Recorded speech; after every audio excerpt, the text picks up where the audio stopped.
अगर कबीर पर उंगलियां उठी हैं, उसकी बदनामी हुई है, तो वो कबीर के नजरिए की वजह से हुई है। कबीर का नजरिया गलत है।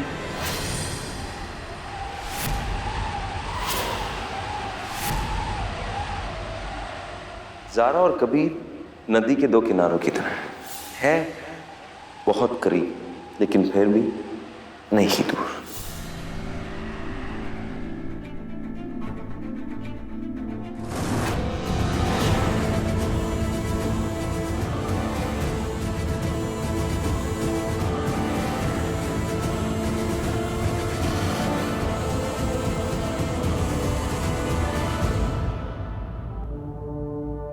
कबीर मियां, आप इसकी किसी भी बात का बुरा मत मानिएगा। पता नहीं क्या बोले जा रही है, इसके जो मन में आया वो कह जा रही है, लेकिन आप इसकी बात का बुरा मत मानिएगा।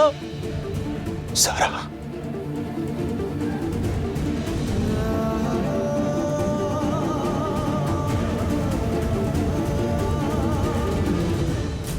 तारा, कबीर से माफी मांगो, माफी मांगो कबीर मियां से, माफी मांगो इनसे। तुमने जो कुछ भी कहा है वो गलत है, गलत है सारा। आप नहीं मानते इसे, क्यों अपनी गृहस्थी तोड़ने में लगी हुई हो बेटा? माफी मांगो।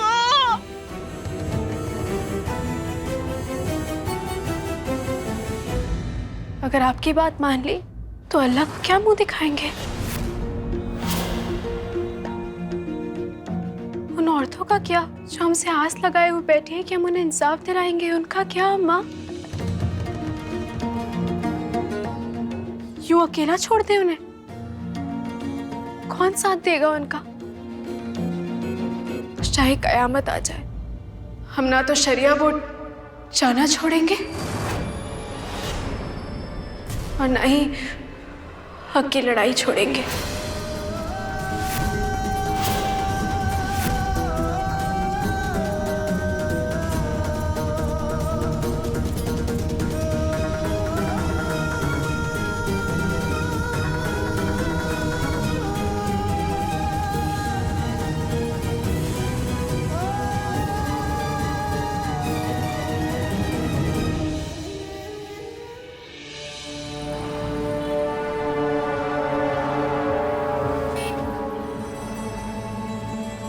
अरे वो ही है ना, ज़ारा अहमद, काजी साहब की बीवी।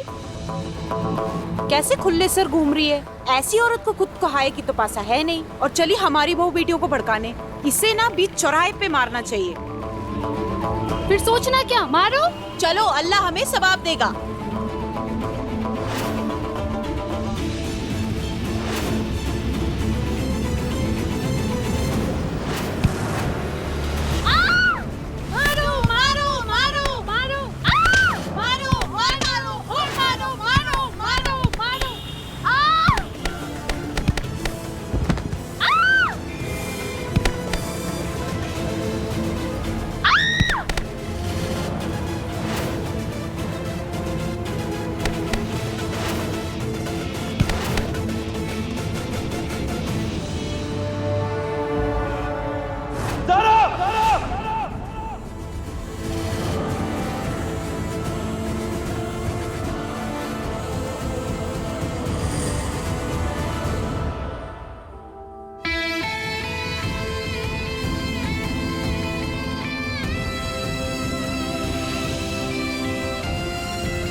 ये ज़ारा अहमद गुनहगार है। इसकी वजह से सारी औरतें बागी बनती जा रही हैं। कौसर बीवी को बाहर जाकर काम करने के लिए उकसा रही है।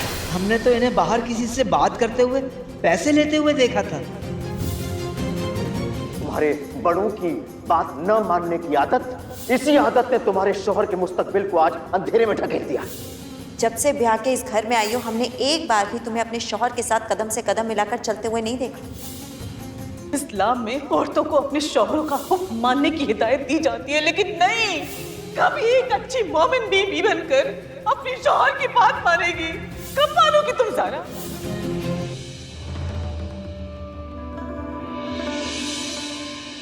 हमें पता है इतने वक्त से चल रही उथल पुथल ने तुम्हें परेशान किया हुआ है, लेकिन फिक्र मत करो, सब कुछ ठीक हो जाएगा। हमें तुमसे कुछ बात करनी है ज़ारा। काफी देर तक हम और तुम्हारे अब्बा कौसर और बिलाल के केस को लेकर बात कर रहे थे। मामला बड़ा नाजुक हो चुका है। कोई भी फैसला लेने से बहुत जरूरी है कि हम सूझबूझ से ये फैसला लें, वरना खुदा ना करे कोई एक ऐसी परेशानी हमारे सामने खड़ी हो सकती है जिसका तस्वुर भी नहीं किया जा सकता। और तुम्हारे अब्बा, उनकी तबीयत भी माशाल्लाह अब बेहतर हो रही है, तो उनकी हालत देखकर ऐसा लग रहा है कि इंशाल्लाह 12 अप्रैल तक वो शहर काजी की जिम्मेदारी वापस लेने का सबके सामने ऐलान करेंगे। देखो ज़ारा, ये जो वक्त है ना, नाजुक सा वक्त है, ये केस बड़ा नाजुक है, इसलिए हम सोच रहे कि सबकी बेहतरी के लिए, मतलब तुम्हारी बेहतरी के लिए ज़ारा, ये एक अच्छी बात होगी कि जब शरिया बोर्ड में इस केस की सुनवाई हो रही है तो तुम वहां ना हो। कबीर, और ज़ारा, हमें एक बात बिल्कुल समझ में नहीं आ रही कि तुम इस केस को लेकर इतने ज्यादा परेशान क्यों हो। इस केस का फैसला कौन सुनाने वाला? तुम्हारे अब्बा पर भरोसा नहीं है तुम्हें? हम उस सुनवाई के गवाह बनना चाहते हैं इसमें। बस। लेकिन क्यों नहीं जाएंगे कबीर? कौसर को इंसाफ मिलने वाला है, तुम क्यों चाहते हो हम ना जाएं? क्योंकि इस पूरे शहर में जो हंगामा हुआ है वो तुम्हारी वजह से हुआ है ज़ारा, और तुम हमसे पूछियो कि शरिया बोर्ड में क्यों ना वापस आए। जानती हो अगर शरिया बोर्ड में वापस आओगी क्या होगा? वापस से हंगामा होगा, वापस से दंगे फसाद होंगे, वापस से लोग सड़क पर उतर आएंगे और पूरे घर की बदनामी होगी ज़ारा, और हमारी इज्जत भी खराब होगी ज़ारा। लेकिन तुम्हें इस बात की कदर कहाँ है? हर बार ये नहीं करेंगे, वो नहीं करेंगे, हर बार लड़ाई। थक गए हम भी लड़ लड़ के तुम्हें सिर्फ समझाने की कोशिश कर रहे हैं। एक सेकंड बैठो।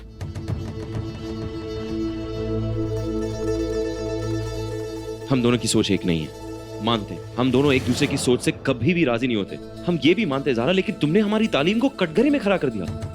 कभी सोचा कि अगर दुनिया को इस बात का पता चलेगा कि कबीर अहमद की बीवी खुद सोचती है कि कबीर अहमद का नजरिया गलत है, तो वो खाक का दुनिया को समझाएगा। एक मोमिन बीवी की तरह, एक अच्छी बीवी की तरह घर पे बैठे रहो। तुम बार बार इंसाफ की बात करती हो ना ज़ारा, वो अपने अब्बा पर तो छोड़ दो ना, जो पूरे शहर में माने जाते कि सबसे बेहतरीन शहर काजी है।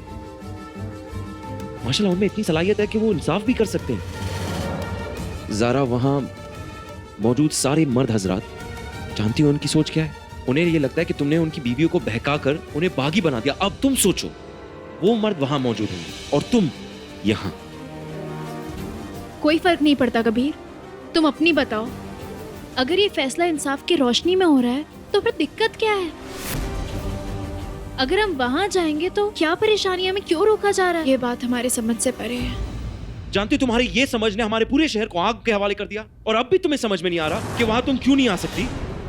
तुम वहां इसलिए नहीं आ सकती क्योंकि वहां दंगे फसाद हो रहे। अगर तुम वहां होगी ज़ारा, ये बात समझने की कोशिश तो करो कि इस पूरे शहर के बेहतरीन आलिमों से सलाह लेने के बाद ये फैसला सुनाया जाएगा। कबीर, हम भी शरिया बोर्ड के मेंबर हैं, तो 12 अप्रैल को हमें शरिया बोर्ड जाने से क्यों रोका जा रहा है? इस्लामी किताबें तो तुमने पढ़ी होगी ना ज़ारा, उसमें एक शौहर को हक दिया जाता है। अब हम वो हक इस्तेमाल कर रहे हैं। 12 अप्रैल को तुम शरिया बोर्ड में कौसर और बिलाल के केस के लिए नहीं आओगी।